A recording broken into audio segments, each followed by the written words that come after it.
Are you ready?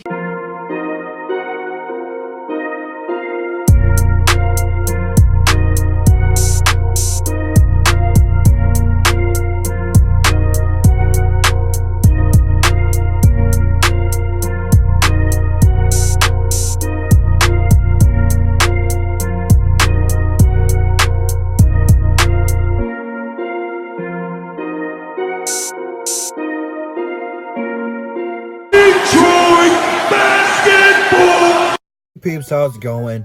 And today we're back talking about Dwane Casey. We're back talking about Sekou. We're back talking about the Detroit Pistons. A lot of you guys seen it last night. I posted in the community post. Dwane Casey is considering. He has not confirmed. He has not done it yet. That's the key word, is yet. But he is considering moving Sekou Doumbouya back down to the G League. I don't know how long he would plan on sending Sekou back down there.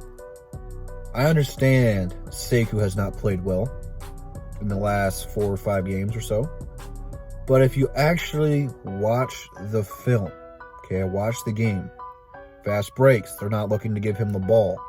When he does get the ball, it's a play to either give it to Derrick Rose or give it to Drummond so Drummond could do the high post-up thing that never works.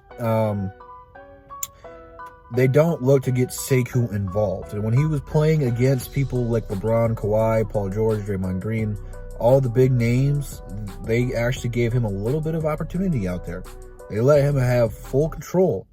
And now anytime, either if it's Christian Wood, Sekou, whoever, Andre for that matter, if they do something just a minute wrong, Dwane Casey's pulling them out of the game instantly. It's frustrating to watch. Now, I'm not saying that sending him down is a bad move because, you know, he's only 19. There shouldn't be all this pressure on him to be this good at 19. But the talent is there. He's got raw, untamed, uncharted talent, however you want to word it. He's got the talent. We've seen him. But the thing I don't like about this is the mental aspect of it. Okay, we have seen this with players in the past, and not just on the Pistons, but Stanley Johnson's a good one to have because, you know, again, we had a lot of hope and promise for Stanley Johnson because he came in and he could play defense right away, and we're like, man, eventually he's going to have an offensive game. It just never developed. But, you know, every time he did something little wrong, rather step out of bounds, this travel move, missed a rotation on defense, took a terrible shot when 14 seconds on the clock, whatever it was, they pulled him out of the game instead of teaching him. Players today are soft, okay? I'm not trying to make an excuse for them, but you have to adapt your coaching style. For the Stanley Johnson never took a leap. He never developed. He never improved the way we wanted him to, the way we thought he would. Not everyone's a superstar. You can't help that, okay? But with the mental aspect of Sekou, it's different because, he, like I said, he's not from America. He's not used to the game yet, the NBA style of game. He's going against people who aren't all-stars or superstars are really good. You know, overseas, no disrespect to them, but they're not NBA players. Even the worst NBA player goes over there and balls out. I mean, LaMelo was in Lithuania just killing it at 16. So, I mean, that's kind of the thing. Like Luka growing up wasn't a mature adult yet, over there just killing it. Sekou was a young guy over there just killing it. So, I mean, it's not like the competition's so good where you can have these little kids come out there, teenagers, and dominate the league, you know? That's why people are so skeptical to draft these foreign players. It's like, well, why is he doing so good over there? The competition over there is not what it is at the NBA. There's a reason the NBA is the top league, where all the teams in the league at least have someone who is super good. Okay? So you got to take that into consideration. And with a 19-year-old who has played some of the biggest names in the game, you're going to send him back down in the G League even though he's struggling? It's going to happen. He's 19. He's a rookie, okay?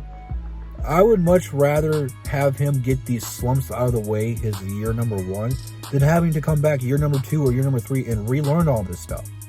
You know, you're not winning games with or without Sekou right now. It makes no difference. Sekou is not the reason we lost the game against Brooklyn last night. He is not the reason we have lost the Cavaliers. He is not the reason we are way below 500.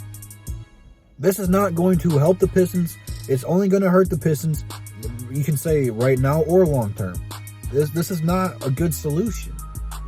I would rather him struggle in the NBA, shake it off, come back in the summer league, ball in the summer league, get his confidence back that way.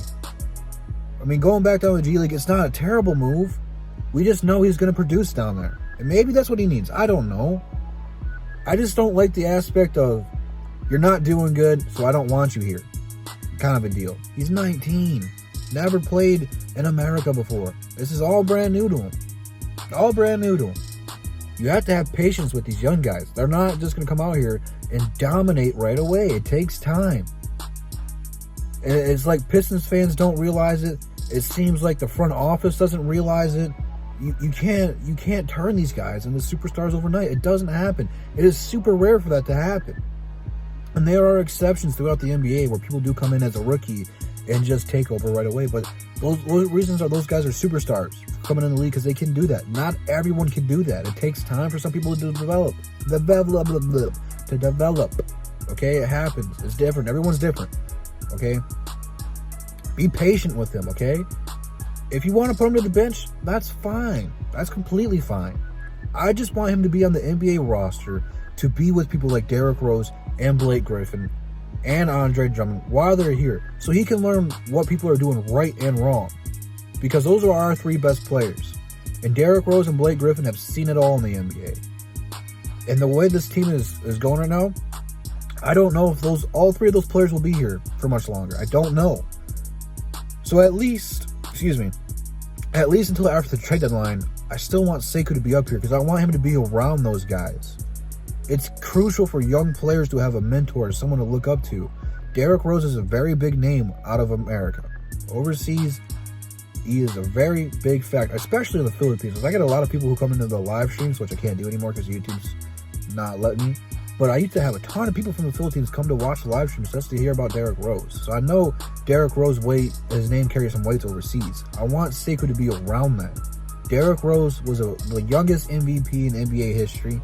And then his career after that has been plagued by injuries, and he's making a comeback. I want our future players to experience what someone like Derrick Rose has gone through. It can only help them. And Derrick Rose, he's not trying to be his MVP self, although he is certainly playing like it. What's he got, 12, 13 straight games of scoring 20 points right now? But he wants to be the teacher and help these young guys develop. That's why he hasn't asked for a trade. He's accepted his role. Now, I don't think this team's happy where they're at. They shouldn't be. But like I said, putting Sekou up or down, it's not going to change anything. So why do it, you know? You're going to start Thon Maker at the power forward? Really? That's what you want to do?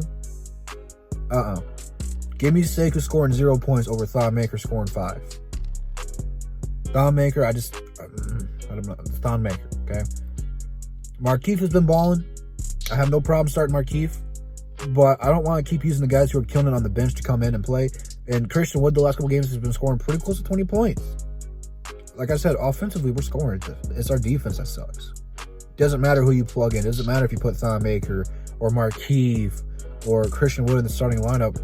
We don't play defense, and that's the real problem. And it's not Sekou's fault. But leave it down. I don't want to make this video's probably going to be 10 minutes long. I didn't really want to make it that long of a video.